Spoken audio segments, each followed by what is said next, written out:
কি হয়েছে তোর? হ্যাঁ এমন করতেছিস কেন? সামনে থেকে সর।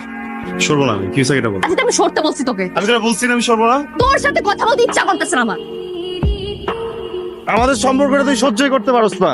ও আমারে বলছে তুই আমারে ভালোবাসিস। কি? I love you. I love you. এই কথাটার সাথেই না কেন যেন কখনো আমার ফিলিংস কাজ করে। প্রেম মানে হচ্ছে প্যারা, আর প্যারা মানে তো জীবনটা জাহান্নাম। তুই আমি ফ্রেন্ড আছি, ভালো আছি না? এখন যদি রিলেশনশিপে থাকতো তাহলে কি হতো? এই সেমিস্টার ব্রেক গুলোতে একটা তো পার্টি করতে পারতাম। এই জন্য না প্রেম নিয়ে তোর এত অ্যালার্জি। তুই কখনো প্রপোজ করতে পারতি না কাউকে, তুই তো তোতলাবি। মানে তুই প্রেমে পড়, নাহলে প্রেম তোর উপরে পড়ুক, যেটাই হোক না কেন তুই কারোর সামনে গিয়ে প্রপোজ করতে পারবি না, তুই তোতলাবি। আমার তুই বলতে চাইতেছিস যে আমি তোর প্রপোজ করতে পারবো? হ্যাঁ ওইটাই বলতে চাইতেছি।